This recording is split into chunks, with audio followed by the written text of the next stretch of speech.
To a tweet that said LeBron viewed Michael Jordan as a teammate instead of an adversary. LeBron replied that he never said that. He simply answered the question of whether he thought he could have been a teammate to complement Jordan's game. LeBron also said he would have wanted to compete against MJ every single day. He thanked him for being such an inspiration, a superhero. How about those emojis at the end? LeBron loves his emojis. Shannon, was LeBron's comment about wanting to play with Jordan unfairly taken out of context? Of course it was. Skip, on Uninterrupted, Paul Rivera asked a question. Knowing what we know about Mike, his commitment to winning, his leadership style, would you have loved to play with Mike and be a teammate of Mike? That was the question. Man, I think my style would have blended perfectly. Mike being the killer assassin that he is, the scorer that he is, my ability to pass the ball like I can pass the ball, man, that thing would have been Scottie Pippen on steroids, Scottie Pippen 2.0. Now that's what he says. The media gets it. LeBron James says he views Michael as a teammate, not as an adversary. What the hell?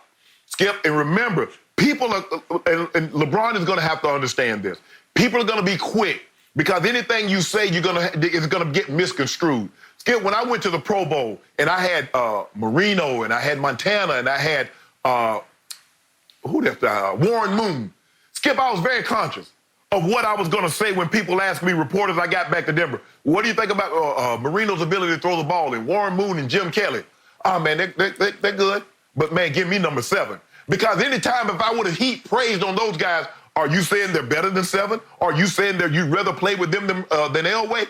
So, Skip, I was always very mindful, very conscious of that. And so LeBron saying that, yes, I could have saw myself playing with him. They automatically assume, well, he's scared of Mike. He want to be Mike's teammate. He don't want to compete against Mike.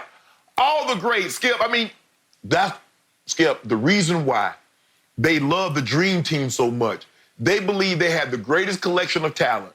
And they got an opportunity to see what it would be like if they actually played together. That's what made it so fun. You had Barkley, you had Malone on the same side. You had Ewing, you had Robinson. And they were also playing with Jordan, Pippen, Magic, and Bird. Skip, that's what made it so unique. You got an opportunity to see. But now, but they're quick.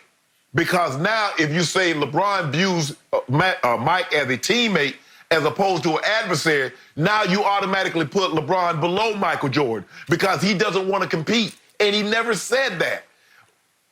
LeBron has really gone out of his way to show great deference to the previous great, Skip. He's always praised Magic, Larry, Mike, Kareem, all the greats. He has no problem handing out bouquets, even to guys that he plays. Yeah, I want to play with Kawhi. Yeah, I want to play with AD. Ask me again. Do I want to play with AD? Yep. When I play with this guy? Yep. So he's always done that, but people take that by saying, yes, I would like to play with those guys, as he's afraid to play against those guys. And I believe this was a situation in which that happened. Yes, I could play with Mike. Oh, you don't want to play against him, huh? Okay, before I answer everything you just stated, allow me to say, because I do know Brian Windhorst, whose tweet LeBron responded to, I was very surprised LeBron sort of slapped the wrist of Brian Windhorst. Brian has covered LeBron since he was in middle school. Again, Brian is a tremendous reporter, and he can be very objective about LeBron, but he also loves LeBron. And this came off as biting the hand that has always fed you, because Brian will be the first to step up and defend LeBron against Michael. Again, Brian Windhorst believes that LeBron is the greatest player ever. And he said that many times over the last 3-4 weeks on ESPN during The Last Dance. So it shocked me that all of a sudden LeBron would rise up and say, bam, to Wendy, as we call him. You do that to him. Yeah. You'd slap him. Not only did you slap him on the wrist, you kind of just slapped him right across the face. No, you can't do that to me. Okay, now, to answer this question, to start with, Shannon Sharp, I'm going to use your favorite line against you. Two things can be true. Two things can be true. How many times have you said that?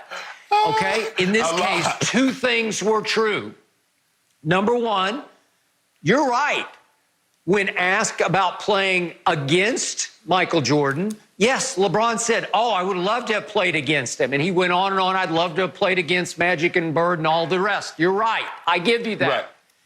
But when he was handed the softball question of how would it have been, however you want to phrase it, to play with him, it was clear to me that LeBron has thought about what it would be like, because he went into a soliloquy about how great it would have been to play with him, because, as I told you yesterday, that's the first time I've completely agreed with what LeBron assessed, which was my game would have fit perfectly with his. He was an assassin. Yes, he was. Cold-blooded killer. Attack, score. And LeBron, obviously, his nature, he was born passing the basketball. He's still the best passer in basketball. His nature is to pass first, even though he's obviously one of the great all-time scorers of the basketball. He's an even better passer. So his nature would blend beautifully with Michael's, because he would want to facilitate and help Michael do what he does greatest. Okay? So he went on and on to the point that he brought up that Scottie Pippen was one of his favorite players growing up in Akron. Right. He saw himself as Scottie because Scottie was also a point forward, a 6'7" passer who could help facilitate number 23, the original 23. Right. So he identifies with Scottie, and then I told you about the quote in Rick Bucher's piece in Bleacher Report about where one of the unnamed executives had said, yeah, LeBron would have been Scottie on steroids. Well, he would have been. Right. He would have been the greatest Robin in the history of basketball. And to me, I told you yesterday, the mere fact that LeBron would acknowledge this and display a depth of passion, emotion, and sort of command of this topic that he had thought about it disqualifies him from the GOAT debate, because he's saying, yeah, that would have been great. Well, if we do the flip side, if we reverse roles here, there's no way Michael Jordan would ever acknowledge publicly or even privately that he would want to play with LeBron James.